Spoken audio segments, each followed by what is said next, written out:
Tudo bem, pessoal? Aqui a gente está no Instituto Santos Dumont, mais uma vez, hoje para entrevistar o Fabrício Brasil, que é meu orientador do mestrado, foi meu orientador do mestrado. E a gente vai começar mostrando um pouquinho, falar um pouquinho do Instituto, o que é feito aqui, que é um lugar muito bacana que existe no Rio Grande do Norte, que muito pouca gente conhece. Então, eu vou apresentar o Fabrício. Fabrício, por favor, você fica à vontade para falar um pouquinho da sua formação e como que você chegou aqui, um pouquinho da história do Instituto. Legal, é um prazer, Mário, estar aqui contigo, cara. O Mário foi meu aluno de mestrado em neuroengenharia e um pouco da minha trajetória, eu fiz engenharia elétrica de graduação, mas eu tinha um sonho também de fazer medicina. Eu fiquei ali na dúvida, faço uma engenharia, faço medicina, acabei optando por engenharia, já pensando numa pós-graduação em engenharia biomédica, que naquele momento, eu sou um pouco mais velho já, né? Naquele momento não tínhamos graduação em engenharia elétrica do Brasil. Eu tinha um lugar apenas, não me recordo. Então eu optei por fazer engenharia elétrica, quis ingressar, né? Ingressei em engenharia biomédica na UFSC, mas acabei trocando para engenharia mecânica, mas em um projeto da engenharia biomédica. Eu testei aneurisma, um teste de fadiga, para testar endopróteses que são utilizados para aneurisma. Fiz uma máquina que simulava 10 anos em 3 meses. Você mostrou o projeto. Mostrei o vídeo, né? E durante meu mestrado eu me encantei com interface cérebro-máquina, e isso é uma área da neurociência. Então, acabei optando por fazer doutorado em neurociências no Instituto Max Planck, na Alemanha. Passei 4 anos e meio lá.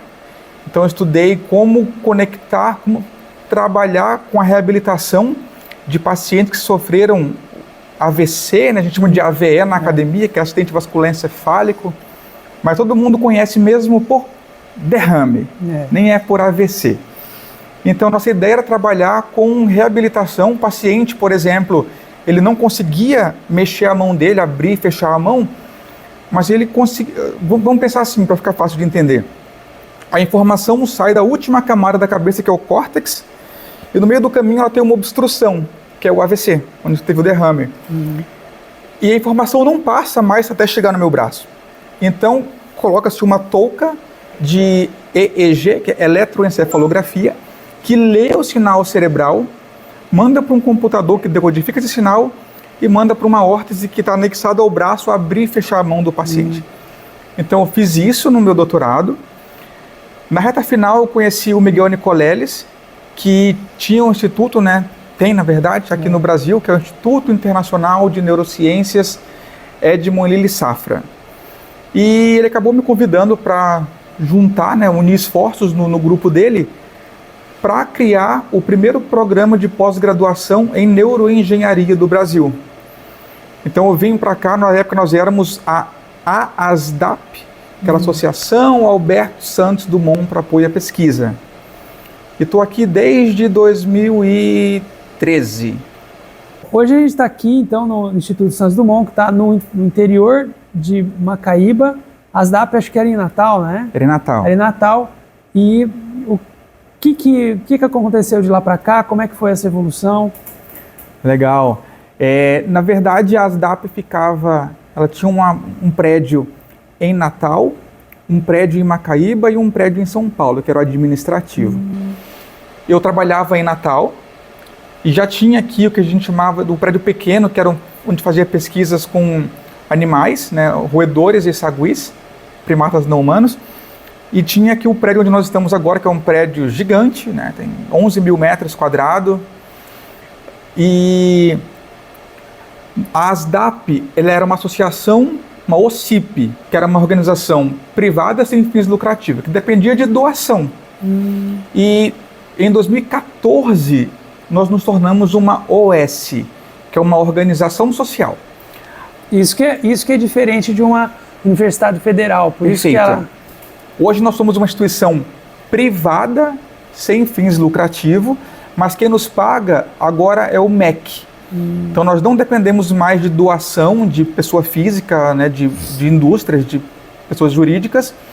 Quem nos paga é o MEC, mas nós não temos a estabilidade da universidade, os professores, pesquisadores, funcionários, né? Nós temos um mestrado em neuroengenharia, uma residência multiprofissional da saúde com a pessoa com deficiência, temos um prédio de pesquisa, que é onde nós estamos, que é o INEUS, Instituto Internacional de Neurociências Edmund Lilly Safra, e o prédio de saúde, que se chama Centro de Ensino e Pesquisa em Saúde, ou CEPS, Anita Garibaldi, que fica aqui próximo.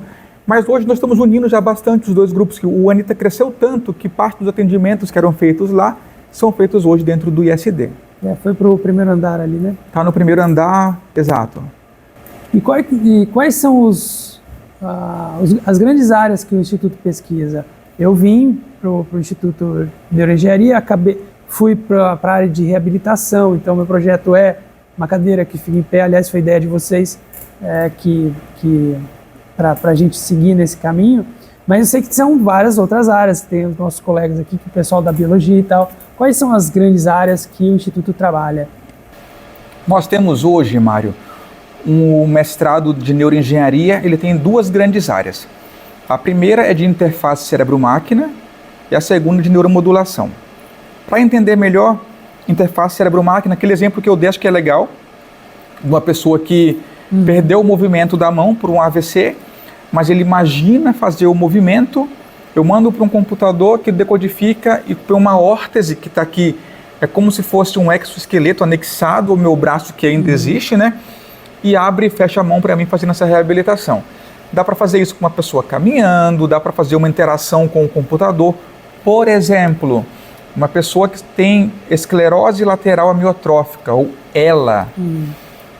O ELA é uma doença super impactante para a vida de uma pessoa. Estávamos discutindo ontem à noite, inclusive, que um colega descobriu ELA com 24 anos. 24 anos, e uma outra com 33, 34 anos, ela evoluiu do diagnóstico para ficar na síndrome do encarceramento em 2 meses. Nossa, muito rápido. Então assim, nós podemos, através da interface cérebro-máquina, criar uma forma de comunicação alternativa para essas pessoas. Por exemplo, né, eu dei exemplos muito bruscos aqui, mas a doença ela pode demorar meses ou anos até a pessoa perder todos os movimentos. Mas quando ela vai para a cama, por exemplo, ela consegue, por exemplo, se comunicar utilizando algumas interfaces que nós criamos aqui, estratégias como P300, como SSVEP, né, que é o potencial evocado de estado estacionário, potencial evocado visual, no caso, eye tracking. Então, as pessoas conseguem, por exemplo, escrever uma carta, conversar com... Quero água, quero falar com o João, quero chamar meu médico. Consegue interagir através do movimento do globo ocular.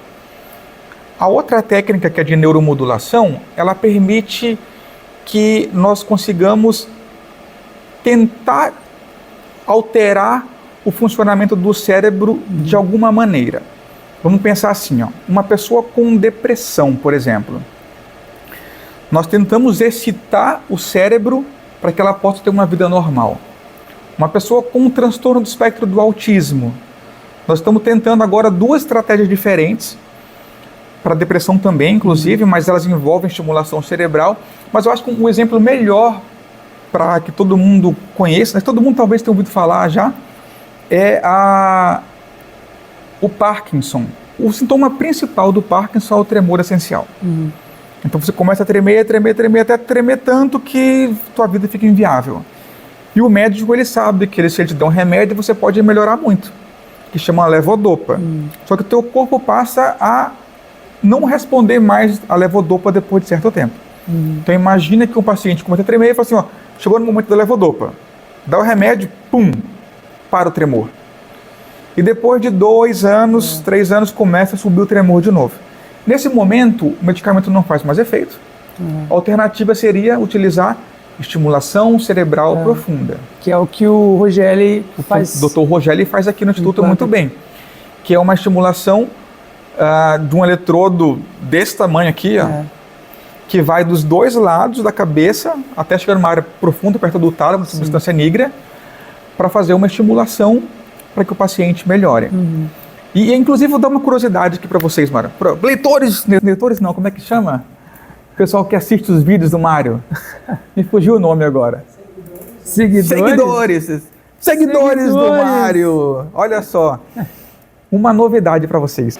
Eu falei sobre o neuromodulação utilizando DBS, mas nós aqui em Macaíba, no interior do Rio Grande do Norte, do lado de Natal, nós somos o primeiro grupo do mundo a fazer uma estimulação alternativa, né, que é o DBS, que é a estimulação medular, em primatas não humanos. Nós pegamos um animal, simulamos o Parkinson nesse animal, o animal passa a desenvolver os sintomas do Parkinson, e ao invés de fazer uma estimulação cerebral profunda, nós fizemos uma estimulação medular.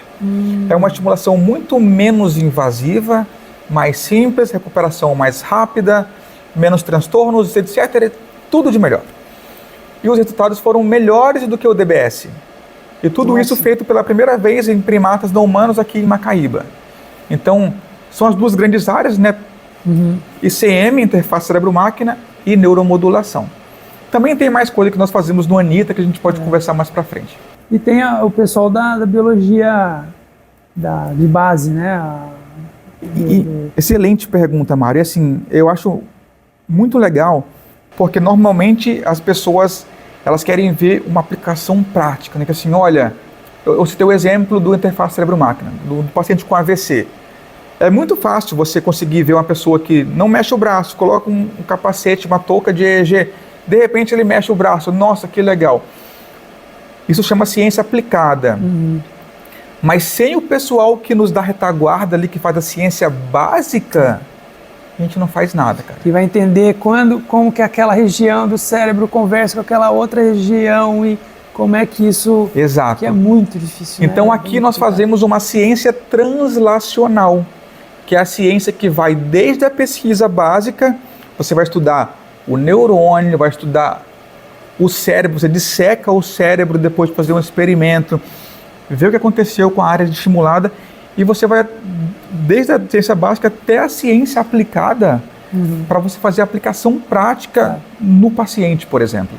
Tem toda uma regulamentação em cima disso, que tem que ter esse cuidado, existem regras, você não pode sair fazendo do jeito que quer, então o Instituto tem que seguir toda uma regulamentação importante em cima disso, né? E toma tempo, é bem complicado. Por isso que precisa de muita gente, né? Muito legal, Mário. E muito importante que você citou, porque nós não fazemos nada aqui, nem animais, nem em humanos, sem a aprovação do Comitê de Ética em Pesquisa, do CEP, ou no caso do animal, CEUA, Comissão de Ética de Uso de Animais, eu acho. Então nós precisamos aprovar tudo antes de fazer qualquer teste prático. Sim. Muito importante. E sobre os pacientes que a gente tem aqui, quais são porque assim, o Instituto também presta alguns serviços de reabilitação, esse tipo de coisa, para pessoas até da região, que também participam de algumas pesquisas, mas eles vêm também buscando esperança, buscando melhorar a sua qualidade de vida. Como é que o Instituto se interage com a sociedade nesse sentido? Nosso prédio de saúde, ele é um centro de excelência, né? Pelo SUS, inclusive, parabéns ao SUS. Os pacientes que vão lá ficam encantados conosco, mas eles são um atendimento de encaminhamento apenas, né? Nós começamos lá trabalhando principalmente com pessoas com gestação, problema na gestação, saúde materno-infantil. Nós tínhamos mortalidade infantil muito alta em Macaíba. Depois que passamos a atender, reduziu drasticamente, está muito abaixo da média do Brasil.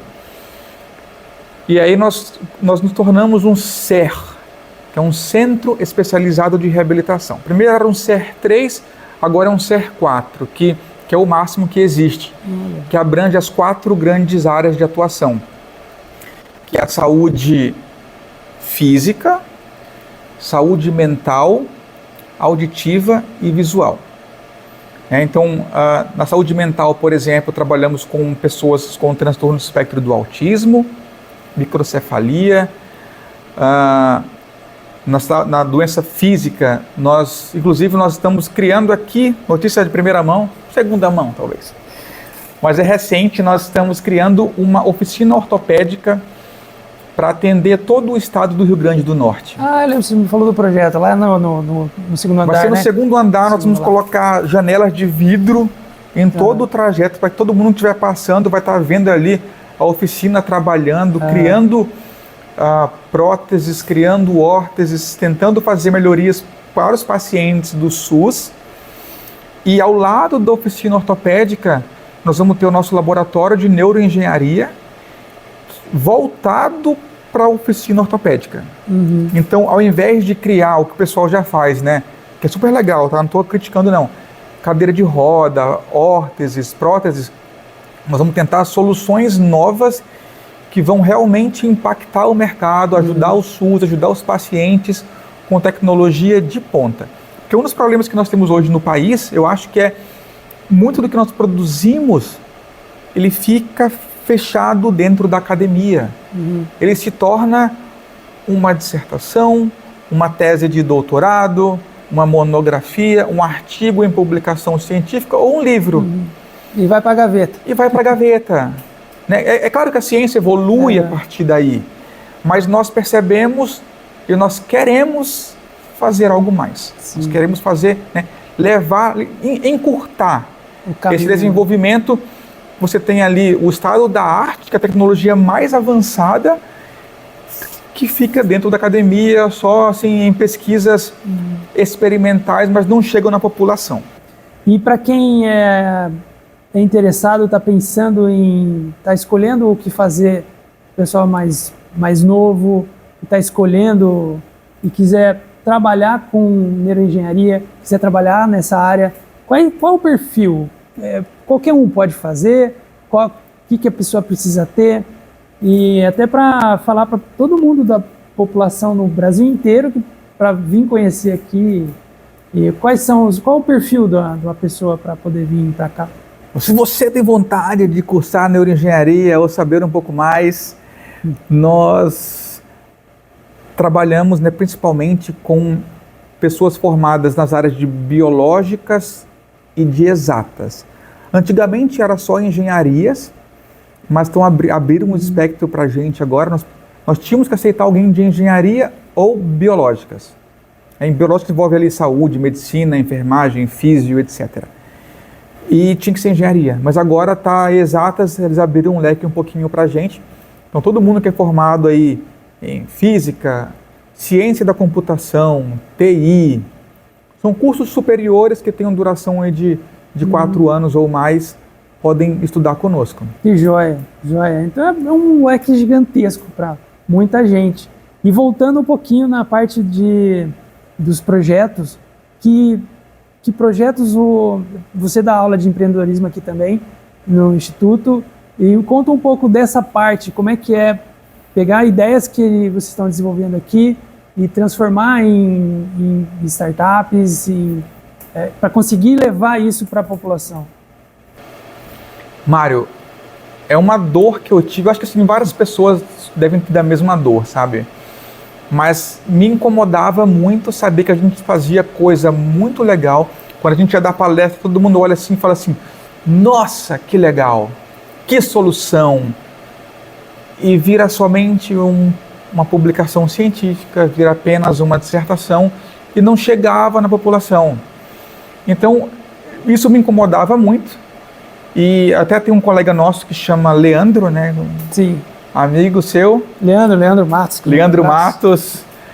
O Leandro, ele tem uma definição legal sobre o que é inovação. Eu até quando ele me chamou para um evento uma vez em São Paulo, eu perguntei lá no evento, falei, o que é inovação?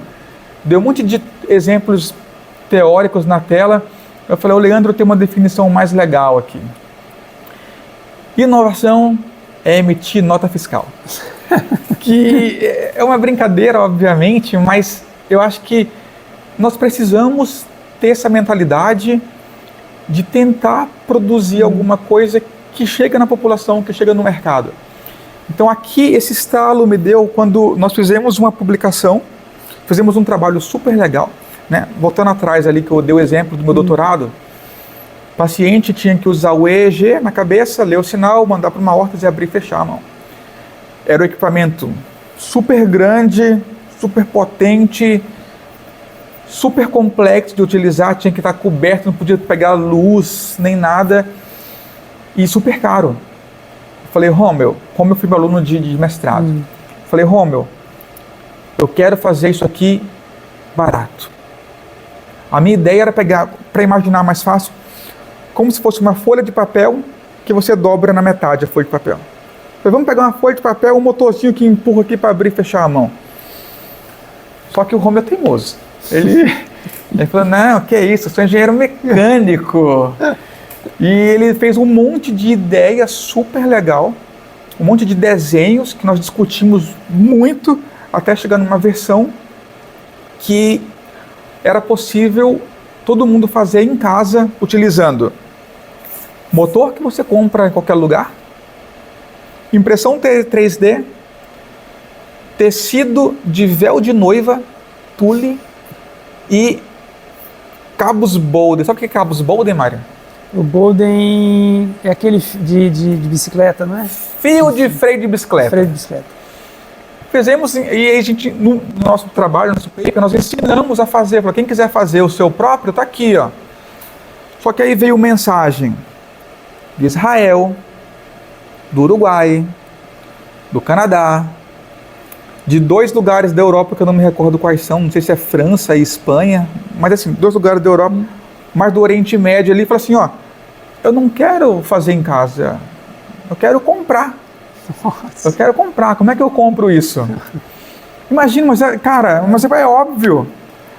Você está querendo ensinar uma pessoa que tem 60 anos, 70 anos, a pegar uma impressão 3D, cabos Bolden, solda. É meio óbvio. E aí nós vimos assim, olha, existe mercado que tem interesse em comprar. Então veio aquele estalo assim, ó, vamos criar uma startup. Sim.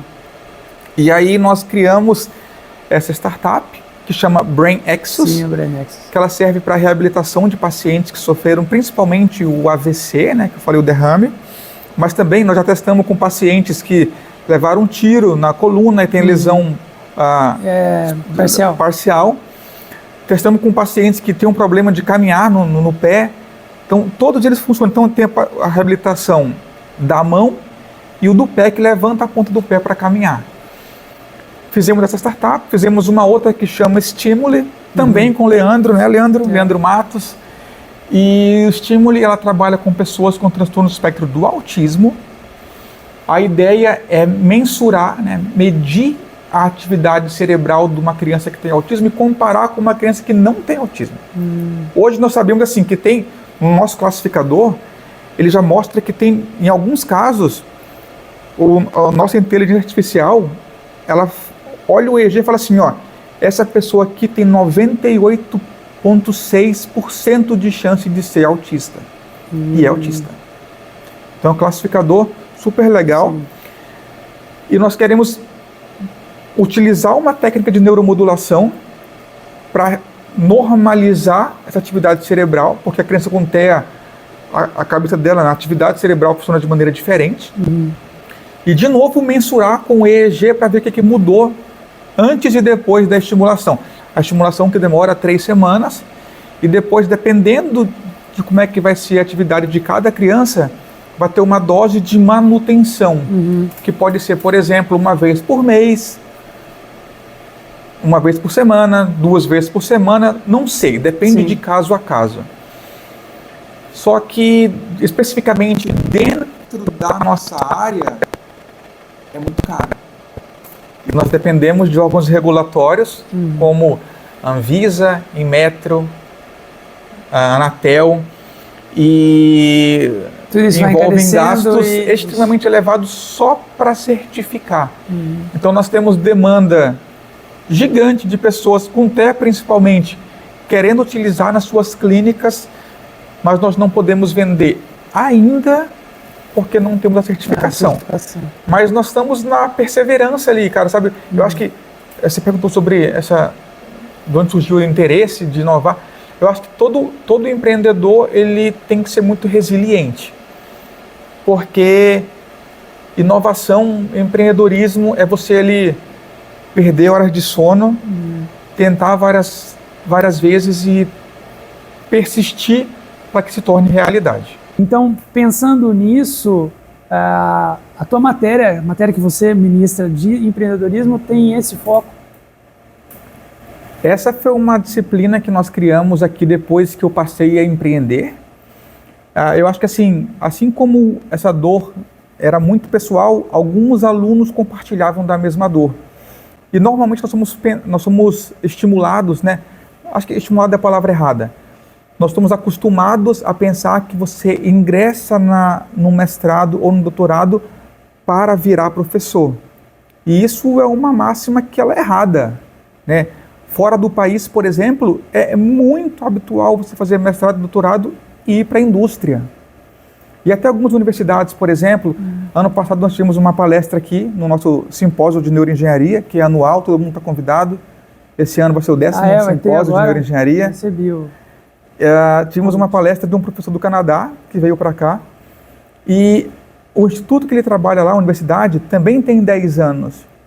Só que em 10 anos saíram 800 startups da universidade, que chamam spin-offs. E eu perguntei assim, professor, mas é normal isso? Isso é possível? Né? Assim, ele falou, não, é tudo tranquilo. Falei, mas vocês, professores, vocês fazem parte? Ele falou assim, ó, o projeto depende do aluno. Então, o aluno pode criar por conta própria normalmente, mas a maioria das vezes eles chamam os professores para encorpar, ganhar força ali, né, para o projeto ter mais chance de sucesso. Então, ele falou assim, eu, por exemplo, faço parte de inúmeras startups, algumas já deram sucesso, outras estão nessa trajetória aí de tração. E aqui a gente está num estágio muito incipiente ainda, nós estamos trabalhando com essa mentalidade nos alunos, a disciplina, ela ainda tem uma aderência pequena, eu acho, para o nosso potencial. A gente faz aqui coisa muito legal, cara, coisa de primeiro mundo. Só que todo mundo continua pensando em virar professor, tá? Fiz mestrado para fazer doutorado, para virar professor. Só que tem aluno que saiu daqui e estão com startups aí, ó, decolando. Né? Que é lindo de ver, lindo de ver. E a startup vai virar uma empresa que vai gerar impostos, que vai empregar, que gera prosperidade, né? E aí até a plateia aqui, né, nos deu uma corrigida dizendo que inovação, na verdade, é a criatividade. É a criatividade que gera nota fiscal. Que gera nota fiscal. Se tornou para gerar nota fiscal. É isso aí. Eu acho que é isso, gente. Foi muito legal. Muito legal ter você aqui, Fabrício. Aliás, ter recebido eu aqui e a gente falar um pouco aqui do Instituto, tudo que vocês fazem. É um lugar, é uma pérola aqui no meio do Brasil, aqui, muito legal. É o único mestrado em neuroengenharia da América Latina, né? Acho que é. E em breve vai ter doutorado, se tudo der certo, né? É isso aí. Obrigado, Fabrício. Se quiser fechar também. Obrigado, Mário, pelo convite. Te agradeço demais. E quem não conhece o Mário ainda, quem não conhecia profundamente, o Mário tinha um problema quando aluno aqui, que era ter muitas ideias. Eu falei, Mário, o problema é que a gente temos que focar, Mário, foca. Então, gente, quem quiser conhecer um pouco mais sobre o que o Mário faz, o Mário tem 15 projetos. 15 projetos só de acessibilidade para cadeirante. Agora não, 15 não, 14, porque um a gente lançou ontem, que foi a Cuba. Foi a Cuba, né? Miriam que está atrás das câmeras aqui. E um projeto que já saiu do papel, virou produto, está nas indústrias. Está vendendo aí. Está vendendo, então tem ali 14 que estão engatilhados. Agora são 14 que estão na fila. Tem mais um monte de projeto que não envolve acessibilidade. Também. Então sigam o Mário e vocês vão descobrir muita coisa, gente, tá? E Mário, as portas estão abertas aqui. Todo mundo também que tiver dúvidas, quiser conhecer um pouco mais sobre o Instituto, sobre os projetos, sobre neurociências e neuroengenharia, as portas estão abertas. Nós ficamos a apenas 15 quilômetros de Natal. Da minha casa aqui de carro eu gasto 25 minutos. Então, assim, vocês podem morar, né, onde vocês quiserem, obviamente, mas o mestrado é presencial. Mora na praia. Pode morar. O Mário mora na praia, tem uma vida muito boa. Mas é isso aí, gente. Obrigado, Mário, pelo convite e até a próxima. Valeu, obrigado, Fabrício. Eu que agradeço.